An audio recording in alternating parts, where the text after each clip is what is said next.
بالله من الشيطان الرجيم.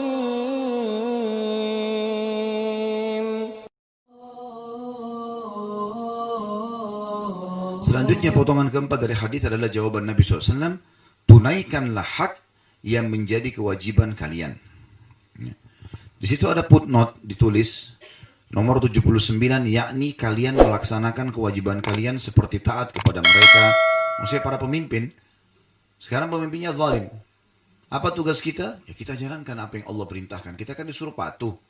Ya patuh saja selama bukan maksiat.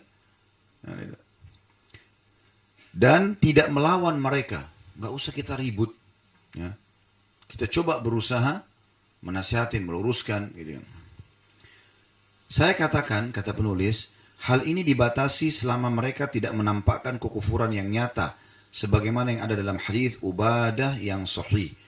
Ya, maksudnya adalah kalau pemimpin itu betul-betul sampai pada kekufuran, seperti misalnya menutup masjid, nggak boleh ada sekolah Islam, nggak boleh ada masjid, melarang umat Islam ibadah itu lain. Dia sudah menahan orang untuk ibadah kepada Allah SWT, itu hukumnya berbeda. Tapi kalau kita masih boleh sholat, kita masih bisa puasa, kita masih bisa sedekah, kita masih bisa majelis ilmu, udahlah doakan supaya dapat hidayah. Ya. Dan jangan perbanyak musuh ya. Ini yang saya pernah jelaskan. Banyak orang subhanallah di Indonesia ini kayak jadi seperti kacang goreng saja ya. Membicarakan orang, pemimpin-pemimpin. Dicaci maki fisiknya, caci maki mukanya, caci maki apanya. Terus kalau kita tidak bisa ketemu dan tidak bisa minta maaf di dunia. Yakin nggak kalau kita ini akan ketemu di akhirat? Itu keyakinan seorang muslim loh. Ketemu. Pernah Urwah bin Zubair rahimahullah menemui seorang anak muda mencaci maki Hajjaj bin Yusuf. Hajjaj bin Yusuf ini pemimpin yang zalim waktu itu. Orang yang tidak sefaham dibunuh sama dia. Walaupun ulama, dia nggak pusing. Gitu kan? Maka anak muda ini caci maki terus kerjanya. Dicaci maki pemimpin itu, Hajjaj ini. Dia begini, dia begini, dia begini. Oleh Urwah bin Zubair dipegang tangannya. Kata Urwah, wahai saudaraku, jaga lisanmu. Ya. Sesungguhnya, kamu ya, dan orang yang sedang kau bicarakan akan ketemu hari kiamat. Kamu dan orang yang kau bicarakan akan dipertemukan pada hari kiamat. Kalau ada orang yang ada orang yang dizalimi oleh Hajjaj, oleh pemimpin sekarang ini, namanya dia Hajjaj kebetulan. Dia ada orang yang dia zalimi, maka pasti Allah akan memberikan hak orang yang terzalimi darinya. Mau nggak mau, Allah akan hukum dia. Tetapi jangan lupa, Allah pun akan memberikan Hajjaj hak-hak dari orang yang menzaliminya. Sekarang dia zalim nih, diambil tanahnya orang, dia segala macam. Oke, dia dihukum sama itu. Kita gunjing dia, kita juga dosa kan? Berarti kita nanti akan diambil pahala kita, dikasih kepada dia, walaupun dia orang zalim. Kan jadi masalah. Lalu untuk apa kita masuk ke wilayahnya orang lain? Lebih baik kita bilang, ya Allah berikan hidayah. Ya, ini kadang-kadang ibu-ibu lagi masak di dapur bicara politik. Untuk apa? Goreng tempe apa? Itu urusannya laki-laki, nggak usah masuk ke sana. Hah?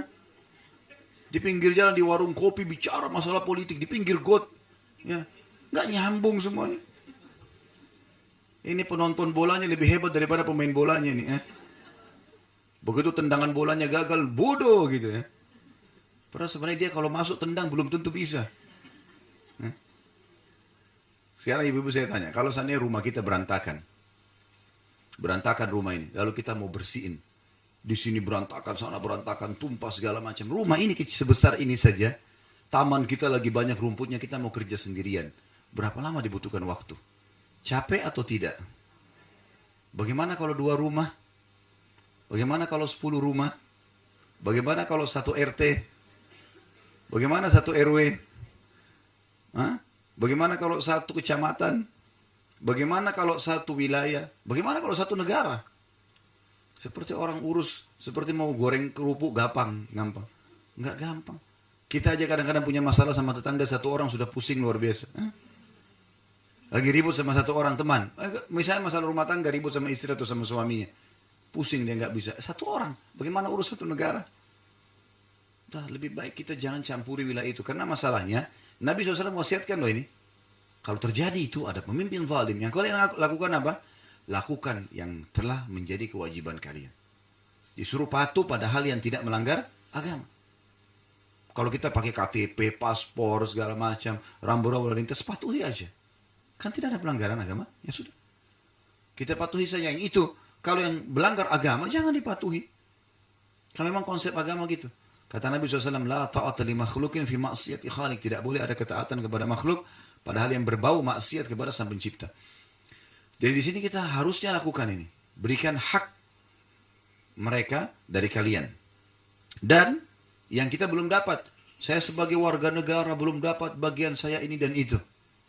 Saya dizalimi, dikenain pajak, dikenain ini, dikenain itu. Apa kata Nabi SAW? Ini wasiat Nabi loh ya. Bukan perkataan saya. Apa kata Nabi? Dan mintalah kepada Allah apa yang menjadi hak kalian. Percuma minta sama mereka nggak dikasih kan? Udah minta sama Allah langsung. Sang Pencipta. Ya Allah, saya mau ngurus surat rumah saya ditipu nih. Ada orang buat sertifikat palsu. Kita sudah coba urus di pengadilan malah kita kalah. Ya Allah, saya kembalikan urusan ini kepadamu ya Allah. Bukan cuma bumi, alam semesta ini miliknya Sang Pencipta Allah, langit dan bumi. Keluhkan langsung kepada Sang Raja. Sampai pepatah bahasa Arab berbunyi, kalau engkau keluhkan kepada Raja dunia, maka engkau akan rugi. Karena paling tidak dia melihat dirimu apakah kamu punya kedudukan atau tidak sehingga bisa menambah kedudukan dia. Tapi kalau kau minta kepada Sang Pencipta Allah, maka tidak akan berpengaruh permintaanmu dan permohonanmu kepada kedudukan Sang Pencipta Allah. Dan Allah akan berikan kamu kedudukan yang terbaik di dunia. Jadi nggak ada sesuatu yang rugi kalau kembali kepada Sang Pencipta Allah. Ini potongan wasiat Nabi SAW, ya, potongan dari hadis kita yang keempat dan sekaligus hukumnya.